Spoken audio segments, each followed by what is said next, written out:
මුලින්ම බලමු ප්‍රශ්න ටිකක් පහුගිය සතියේ කතා කරපු ඒවායින්. ඔයාලා මේකට උත්තර හොයලා මට chat එකට දාන්න උත්තර. ඊට පස්සේ අපි කතා කරමු උත්තර හරිද වැරදිද කියන එක.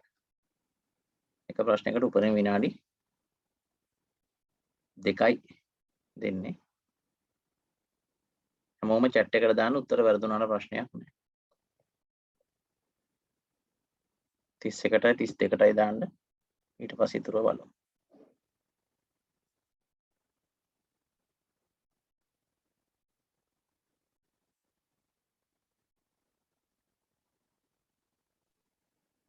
ප්‍රශ්න තුනටම උත්තර දෙන්න. right බලමු උත්තර ටික. මේ ප්‍රශ්න ටික කරන්න එකක් අපි ඉගෙන ගත්ත පාඩම කොච්චර මතක තියෙනවද බලන්න වගේම MCQ වලට උත්තර ගන්නකොට පාවිච්චි කරන්න ඕන ටෙක්නික්ස් මොනවද කියලා ඉගෙන ගන්නත් එක්කයි. ඒ කියන්නේ අපි ගත්තොත් මේකේ පළවෙනි ප්‍රකාශය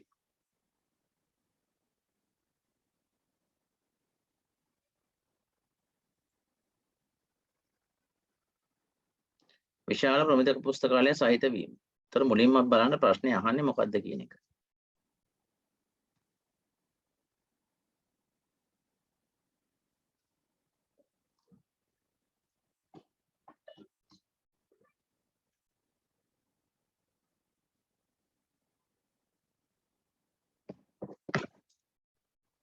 මුලින්ම ප්‍රශ්නේ අහන්නේ Python වල සුවිශේෂීතා වන්නේ.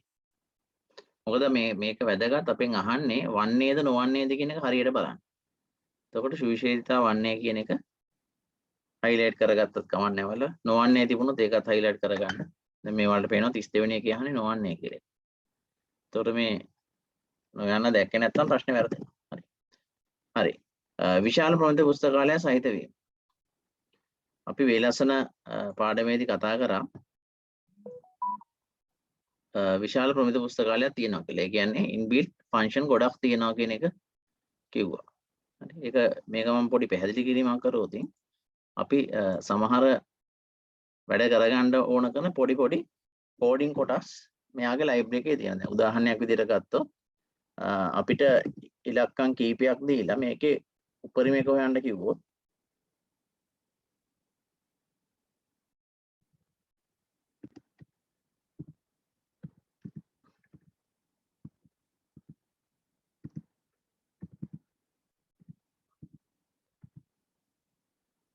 ලිස්ට් එකක් දීලා අපිට මේක උපරිම එක හොයන්න කිව්වොත් ඔය වගේ ෆන්ක්ෂන් එකක් විතරයි ලියන්න තියෙන්නේ. ඒතර ඔය වගේ inbuilt function ඕන තරම් තියෙනවා Python programming language. ඒවා තමයි library එකේ තියෙන functions. right. ඒ වගේ අපිට ගොඩක් ඒවා තියෙනවා max එක min එක. එතකොට ගියාම sorting ඔය වගේ එක දේවල් තියෙනවා. ඒක අපිට ගන්න. right. එතකොට ඒ හින්දා ඒ උත්තරේ හරි. දැන් ඒ උත්තරේ හරි නම් ඒ නැති උත්තර ටික කපලා දාන්න. මේක තමයි අපි ඉගෙන ගන්න ඕනේ. ඊළඟ සංචිත වචන විශාල ගණනක් තියෙනවා. අපි කිව්ව සංචිත වචන තියෙන්නේ 35ක් විතර. කියන්නේ කුඩා ප්‍රමාණයක් තමයි මේක තියෙන්නේ. එහෙනම් B වැරදි. B වැරදි හින්දා B තියෙන උත්තර ටික කපන්න. හරි. දැන් අපිට තව ඉතුරු C D කියවන්න. හැබැයි මේ ප්‍රශ්නේ දිහා බැලුවම ඔයාලට තේරෙනවා මේකෙත් C තියෙනවා මේකෙත් C තියෙනවා. එහෙනම් C කියවන එක අපරාධේ වෙලාව නාස්ති කිරිල්ල. එහෙනම් අපි D කියවමු. ගතික දත්ත ප්‍රරූප භාවිතය. මොකද්ද මේ ගතික දත්ත ප්‍රරූප කියලා කියන්නේ? අපි ඒකත් බලමු. අපි ගත්තොත් x සමානයි අපි දෙනවා 7 කියලා. අපි නිකමට බැලුවොත් මේකේ ටයිප් එක මොකද්ද කියලා. එයා int කියලා කියනවා. අපි දුන්නොත් y සමානයි 3.5 කියලා. මේක අපි ටයිප් එක ගත්තොත් එයා අපිට පෙන්නනවා float කියලා. හැබැයි අපි කොහෙදවත් මේක integer එකක් මේක float එකක් කියලා define කරේ නැහැ. හරි ඒ වගේම තමයි දැන් අපි x වලගේ 7 කියලා ගත්තානේ. ඊට පස්සේ අපි ගමුකෝ z වලගේ 2 කියලා. දැම්මම මේකේ m කියලා අගයක් ගන්නම්.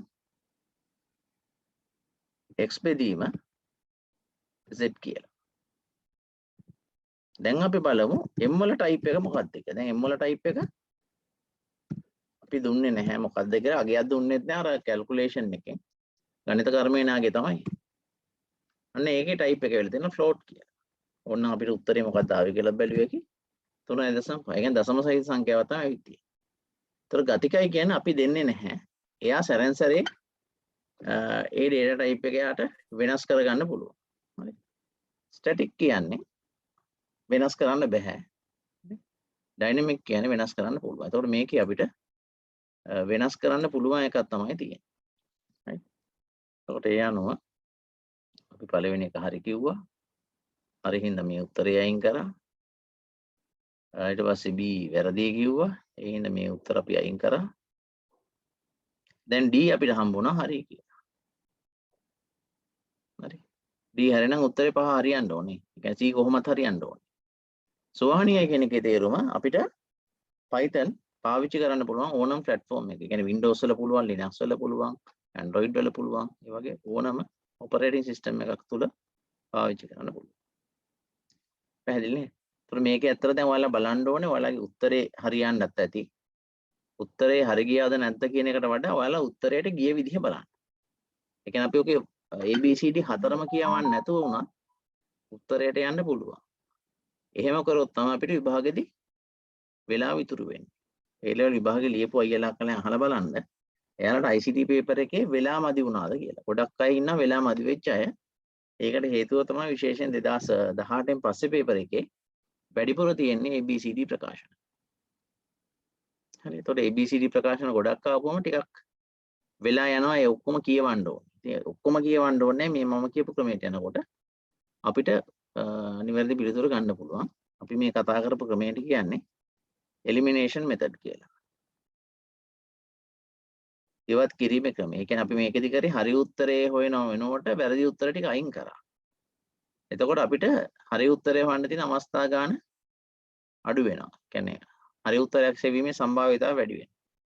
ඒ ක්‍රමේ පාවිච්චි කරන්න. හරි. ඊළඟට 32 වෙනි ප්‍රශ්නේ. ක්‍රමලේඛ කරන සුසම ආදර්ශයක් නොවන්නේ.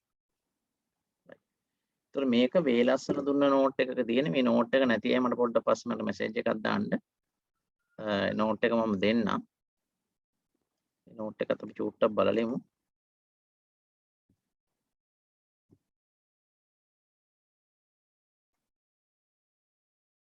මෙන්න මේ නෝට් එක.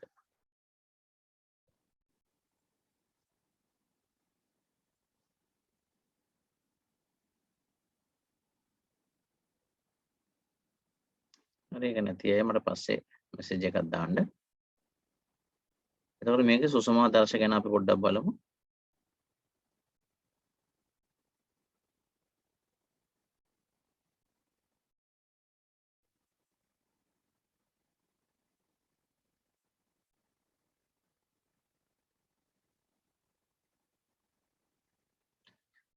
right මේ තියෙන සුසම ආදර්ශ.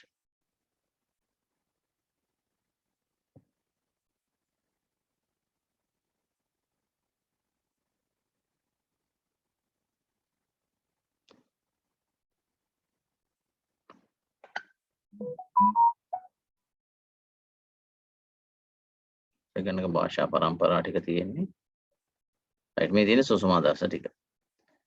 එතකොට අපේ සුසම ආදර්ශ ප්‍රධාන වශයෙන් අපි වර්ග කරනවා ඉම්පෙරටිව් සහ ඩික්ලරටිව් කියලා. ඉම්පෙරටිව් ඒ වගේම ඩික්ලරටිව්. සිංහලෙන් ඉම්පෙරටිව් විධානාත්මක. එතකොට විධානාත්මක ඒවත් අපිට ආපහු වෙන් කර හැකි ප්‍රොසීඩියරල් ඔබ්ජෙක්ට් ඔරියන්ටඩ් පැරලල් කියලා. එතකොට මේ වල වාසි අවාසි පස්සේ කියව ගන්න.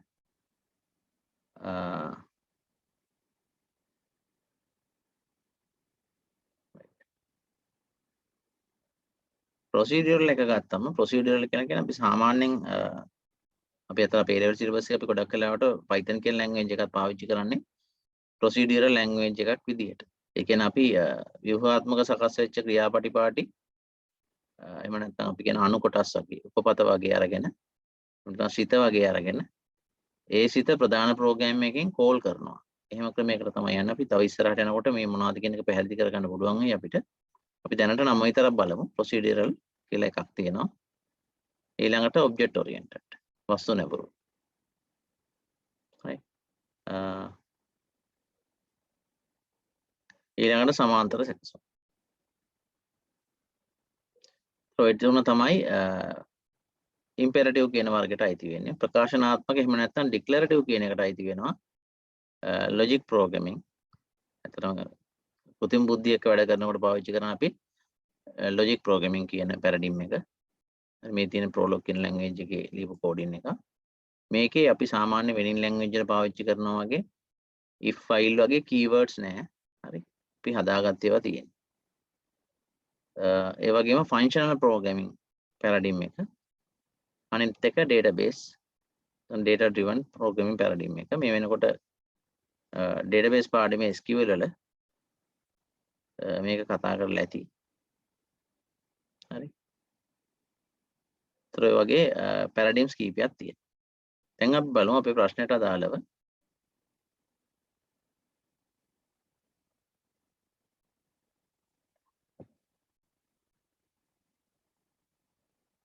මොනවද මෙතන තියෙන්නේ.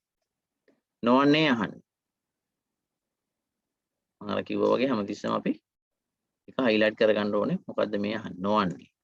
તો නොවනේ වලදී procedural language වෙන්නේ මොනවද කියලා අයින් කරගත්තා නම් හරි.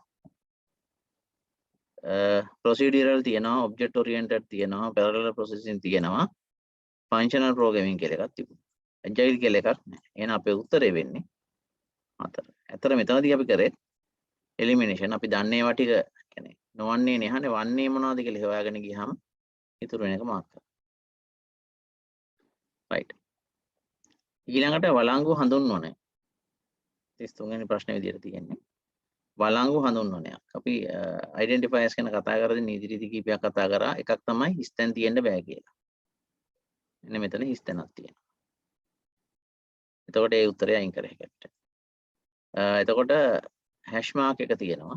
අපිට ඉලක්කම් අකුරු සහ underscore විතරයි පාවිච්චි කරන්න පුළුවන්. මෙතන underscore ඉලක්කම් සහ අකුරු විතරයි තියෙන්නේ. ඒ වගේම පටන් අරන් තියෙන underscore එකෙන් අපිට underscore එකෙන් පටන් ගන්න පුළුවන්. සහ අකුරකින් පටන් ගන්න පුළුවන්. එතකොට මේකේ වැරද්දක් නැහැ. එතකොට මේක උත්තරේ විදිහට අපිට බාර ගන්න පුළුවන්. නමුත් අපි ඉතුරු ඒවා පොඩ්ඩක් කියවලා බලමු. හතරවෙනි එකේ තියෙන්නේ පළවෙනි ඉලක්කම පළවෙනි අනුලක්ෂ්‍ය විදිහට තියෙන ඉලක්කමක්. ඒක වෙන්න බෑ. ඒක අයින් කර හැකියි.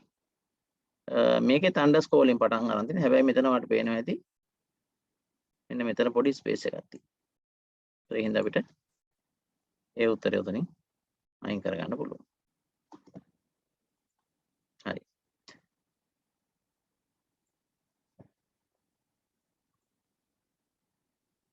මේ දක්වා කතා කරපේර මොන හරි ගැටලුවක් තියෙනවා නම් ඔයාලට අහන්න පුළුවන්.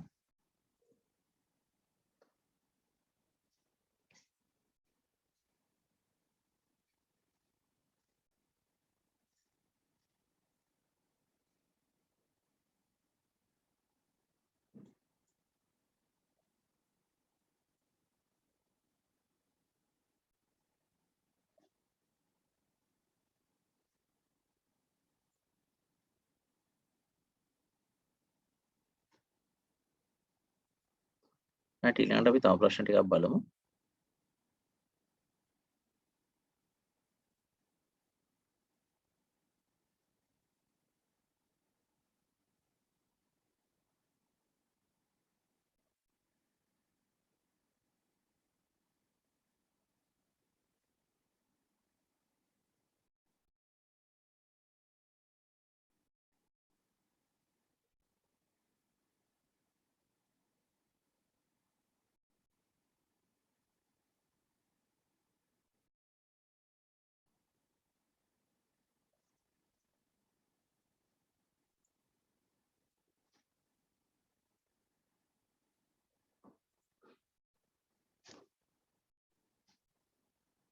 right. මේකේ output එක ගන්න.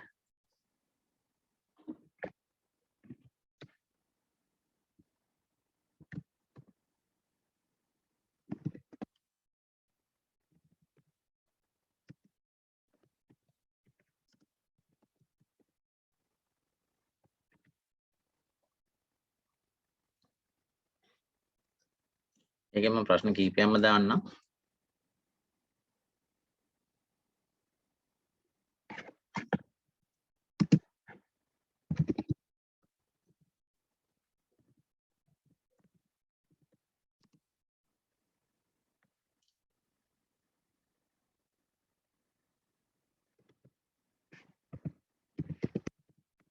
මේවල අවුට්පුට් ගන්න.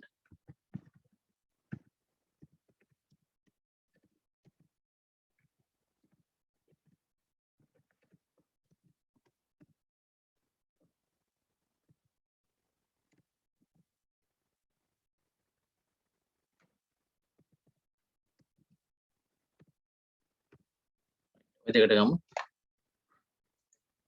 ඊට පස්සේ අපි ඊළඟ සෙෂන් එකේ ආයෙ ඉතුරු ප්‍රශ්න ටික බලමු.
ප්‍රශ්න තුනට උත්තර ගමු.